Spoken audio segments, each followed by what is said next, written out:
IT 트렌드를 소개해드리는 사이언스 앤 IT 시간입니다. 네, IT 칼럼니스트 이호은 씨 나와주셨습니다. 안녕하세요. 안녕하세요. 네, 오늘은 어떤 주제로 이야기 나눠볼까요? 예, 오늘은 12월 3일은 유엔이 정한 세계 장애인의 날입니다. 그래서 오늘은 이 세계 장애인의 날을 기념해서요.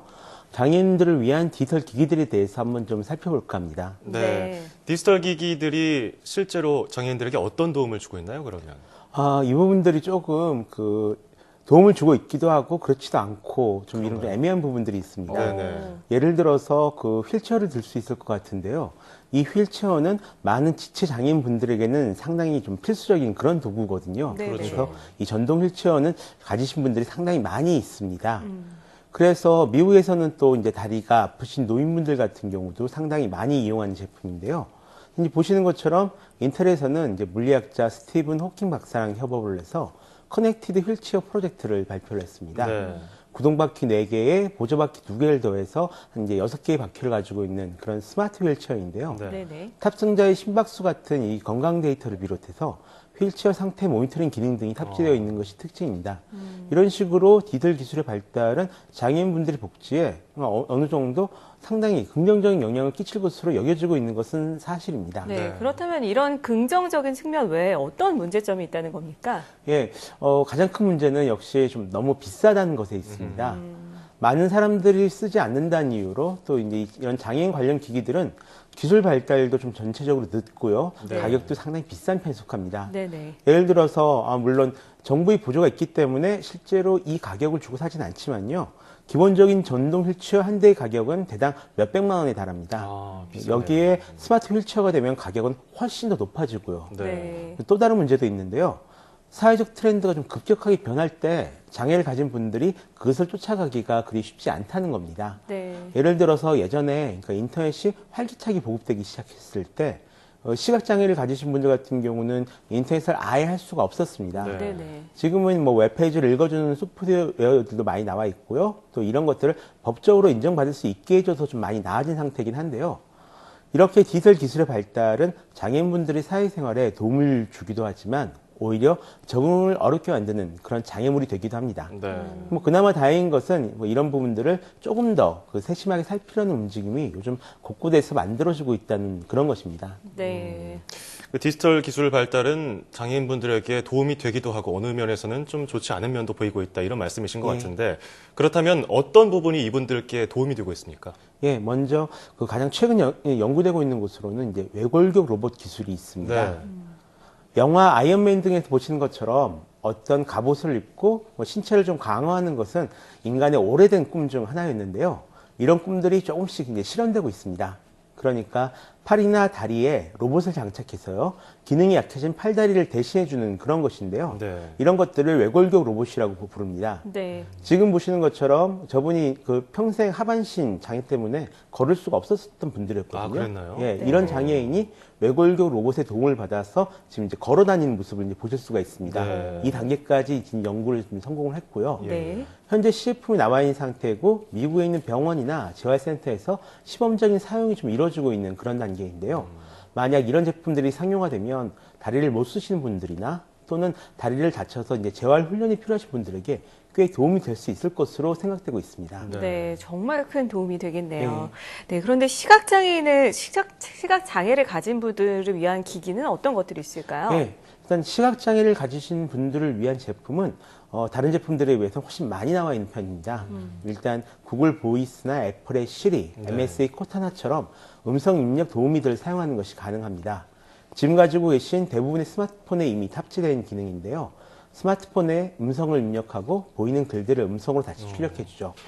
또 스마트 기기를 위한 점자 스타일 키보드도 나와 있습니다. 지금 보시는 이제 인프리스 슈퍼 키보드라는 제품인데요. 네네. 네네. 사용자가 스크린 위에 손가락을 올리고 미리 설정된 제스처를 이용해서 문자를 입력할 수 있는 그런 제품입니다. 네.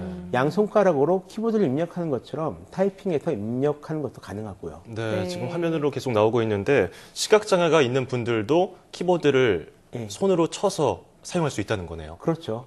사실 이 음성으로 입력하는 것이 상당히 번거롭기도 하고요. 네. 네. 생각만큼 그렇게 쉽지가 않거든요. 맞아요. 잘 못 알아듣는 경우도 많아서. 많죠, 특히. 네. 그래도 또 보통 사람들이 쓰는 일반적인 입력 방법과는 좀 분명한 차이를 보이고 있습니다.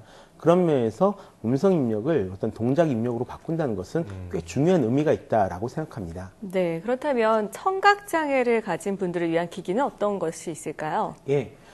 청각장애를 가지신 분들 같은 경우에는요, 그래도 스마트 기기 활용에 어려움을 좀 덜 겪는 편이라고 합니다. 아무래도 이 스마트 기기들이 시각과 터치 위주로 만들어진 그런 이유 때문인데요. 그래서 SNS나 메신저 이용, 웹서핑 등에는 큰 어려움은 없습니다. 네. 또 급할 때는 메모장에 필기 기능을 이용해서 필답으로 이용하신 분들도 있다라고 하세요. 네네. 다만 수화를 해야 될 상황이나 소리를 들어야 하는 상황에서는 어려움을 좀 많이 겪으십니다. 예전에는 119 신고 같은 것도 이 수화로 할 수가 없어서 큰 어려움을 겪는 분들이 좀 계셨는데요. 네. 이런 분들을 위해서 소리를 자막으로 번역해주는 앱들이 있습니다. 네. 지금 보시는 것은 이제 인터넷 동영상 사이트 유튜브인데요. 이 유튜브에서는 자동 자막 기능을 지원을 합니다. 네네. 유튜브 화면 밑에 왼쪽에서 두 번째 좀 네모나게 생긴 아이콘을 클릭하시면 나타나는데요.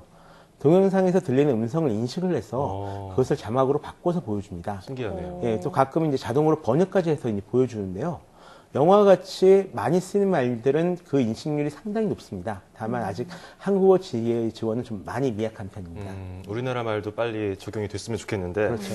구글 보이스나 애플 시리처럼 이렇게 음성을 문자로 바꿔주는 것은 많이 봤는데 예. 수화를 문자로 바꿔주는 제품은 없을까요? 그러면? 있죠. 수화를 어떤 목소리나 텍스트 바꿔주는 그런 제품들이 분명히 존재합니다. 네. 이 모션시피라는 이름의 제품이 있는데요. 이 제품 같은 경우는 수화를 3D 센서로 인식을 하고 인식된 수화를 문자나 소리로 바꿔주는 그런 제품입니다. 네. 사실 이 청각장애인분들에게 가장 중요한 것은 원할 때 즉시 의사소통하는 그런 일인데요. 이렇게 즉각적인 의사소통이 이루어져야 좀 다양한 사회생활, 예를 들어서 패스트푸드점에 가서 햄버거 하나 주문하는 것도 좀 쉬워지거든요. 네. 네네. 그런 분들에게 이런 자동 수화 번역기들이 좀 널리 보급된다면 보다 긍정적인 역할을 할 수 있을 것이라고 생각합니다. 네, 여기서 궁금해지는 게 우리나라의 수화도 인식이 가능할까요? 그게 아쉽게도 그렇지가 않습니다. 이 나라마다 이 수화도 조금씩 다른데요. 아직 우리나라에는 이런 제품이 없습니다. 다만 수화는 그 음성 언어보다는 좀 언어 간의 차이가 좀 적은 편이라 가지고요.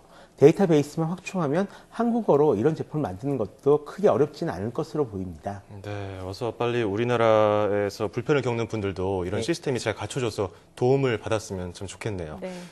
자, 미국이나 유럽 등 선진국의 가장 큰 특징은 장애인과 어린이를 위한 기반 시스템이 잘 되어 있다는 건데요.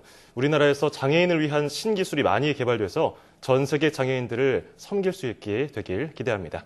이를 위해서 정부에서도 장애 극복 기술 개발 기업의 지원을 아끼지 않았으면 좋겠네요.